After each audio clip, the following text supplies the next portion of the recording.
But yeah, but I just played the clip from the Jussie Smollett case, and it's very fitting that Jonathan just called in because I was on the radio with Jonathan when the Jussie Smollett case happened.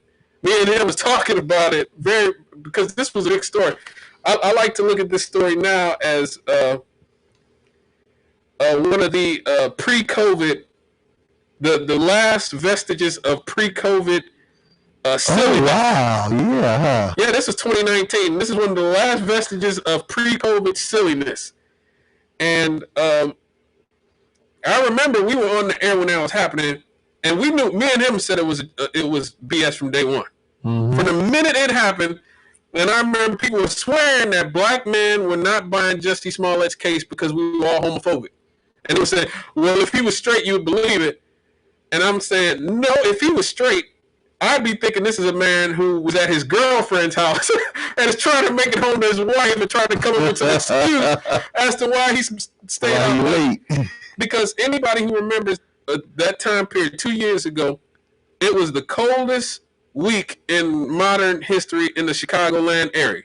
Okay, it was freezing here, and I actually ended up having to go to Chicago to help my sister move some stuff from her boyfriend's apartment, and it was freezing cold. I've not felt cold like this in many years, probably since the early 90s when we had that really, when we were 30, 40 degrees below zero, and I had to go and audition for Emerson in that weather. I remember like it was yesterday when I auditioned for Emerson as a vocal major, as a singer. It was like 20, 30 below zero or something. It was insane in the middle of January. It hadn't been that cold since. And so the story that he was pushing, that in 20 degree below zero, he decided at 2:30 in the morning when it's at the coldest that he wanted to go get some Subway. And some white supremacists were waiting in the same weather for him to come and get Subway at 2:30 in the morning just so they could commit hate crime against him. Like, it's too cold to commit a hate crime in that weather. And so, like, I definitely always knew it was BS. Well, let me give the audience some background while we're talking about this, because Jussie Smollett was found guilty, folks. He was found guilty on 5 of 6 charges, 5 of 6 counts, of disorderly conduct. The Cook County jury on Thursday found that the former Empire actor Jussie Smollett lied when he reported to police that he was the victim of a racist, homophobic attack in Streeterville in January of 2019. He was found guilty on 5 counts of disorderly conduct, while he was acquitted of the 6th count. The 12 jurors reached the verdict after more than 9 hours of deliberation. The next hearing in the case is set for Thursday, January 27th. Given his lack of history, there's little chance that he would be sentenced to any time in prison. So, what did you think when you first heard the story, Ray? The original story, I was probably another one of those guys who would be accused of being homophobic. But it just didn't make sense. Like you said, there's just too much that didn't add up. And then, you know, and you're looking at how the Chicago police, in large part because of not wanting to appear insensitive, they were devoting so much in terms of resources, you know, to finding these perpetrators. And then when it suddenly went south, and you're like, okay, so, you know, what do you do now? Because on the cosmic scale of things, filing a false report, well, you know, that's probably somewhere in line with a littering charge or something. Right. But because of, you know, his significance, because of his social significance, it became a big deal. And also because of, you know, that was still, you know, post-Ferguson, you know, and so there was that going on. But it was like, wow, what need did this guy have for affirmation that he would go to this length to get attention? what, being the star of a hit show on Fox isn't enough for you. Right. So now it's kind of like, okay, well, what do we do with it now? You got a guilty conviction. What's the right punishment? He's already, his name is now going to be forever attached to Dave Chappelle's jokes about Juicy. Justice for Juicy. Justice for Juicy. So, that's going to always be there. On the other hand, his whole family is actors and actresses and stuff. Yeah, he's a made man.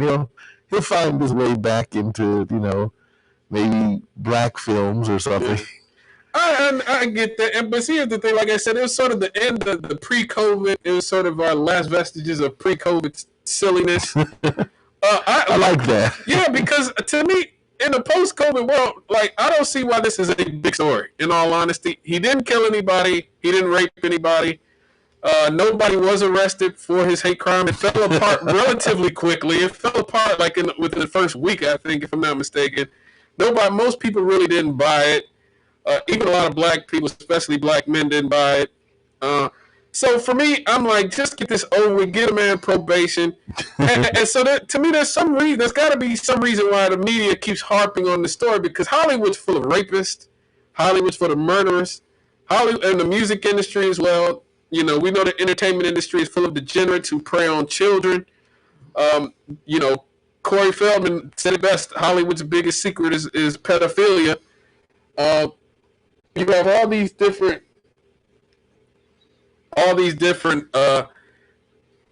degenerates who are walking around Hollywood, and yet this story just keeps persisting. And don't get me wrong, I know the right wing is driving the story because he claimed it was MAGA people, it was Trump people, and I understand to an extent he could have done some real damage to the reputation of right wingers or something if it had indeed people had indeed believed him. We were in a still very politically polarized climate. We were in a very politically polarized. Well, we still are. Let's just be real. We're still in a very politically polarized climate. But if something like that happened, a semi-famous black celebrity gets attacked by some Trump supporters who tie a noose around his neck, that could have done some damage. I'm not saying that couldn't, but thankfully it didn't. And I never understood why they had to fire him from the show. Like, I mean, to me, it's like, again, Hollywood is full. I mean, Marlon Brando was a degenerate, okay? And so is a lot of the people in Hollywood. Johnny Depp and Tom Sizemore, you got domestic violence abusers all over those sets. Like, Robert Downey Jr. had all his drug problems.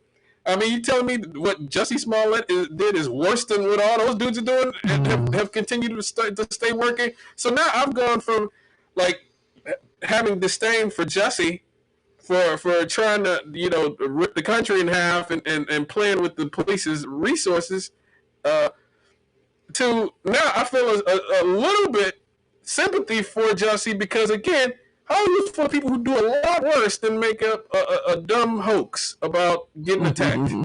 And they're still working. So, I mean, well, wait a minute now. What was his name that was, shoot. What was that one show? Was it on Showtime? House of Cards or something?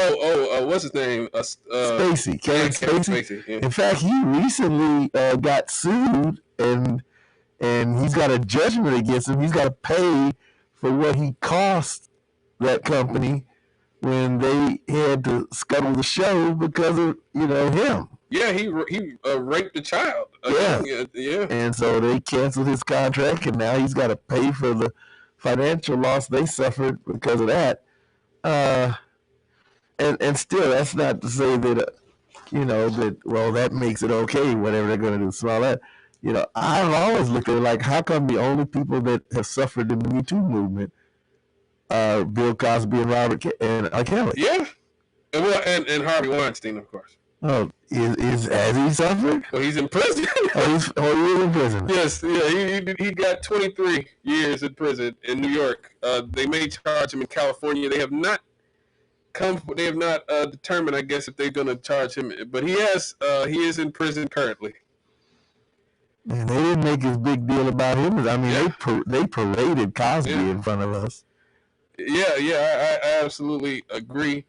So yeah, I get it. You know, we seem to suffer harsher consequences Yeah. when it comes to things. And again, nobody was hurt. Dude, like somebody, it's theoretically somebody could have gotten hurt in the Jussie Smollett situation. Yeah. But they didn't.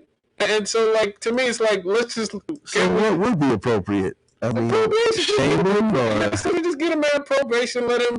Because he did waste Chicago police, who have a lot of problems on their hands. They have a lot of issues over there in Chicago. Yeah. Let that man do probation. They said he's probably not going to go get any real prison time or anything. Right, like, I couldn't see putting him in prison. Yeah, like I said, this is pre-COVID silliness. Just let the pre-COVID silliness go, folks. Oh man, we got to go to a break. Okay, yeah, it's that time. Yes, we will be right back here on WLTH 1370. You sent me this story over the weekend. I wanted to talk about Rev, about these 12 family members who were diagnosed with COVID after attending a Milwaukee wedding, and Black Panther's sister has been fired, or at least is stepping back from the Black Panther MCU universe or whatever because of the COVID mandates, and you know how we feel about those. So we will be right back here on WLTH 1370 AM. We'll be right back after this.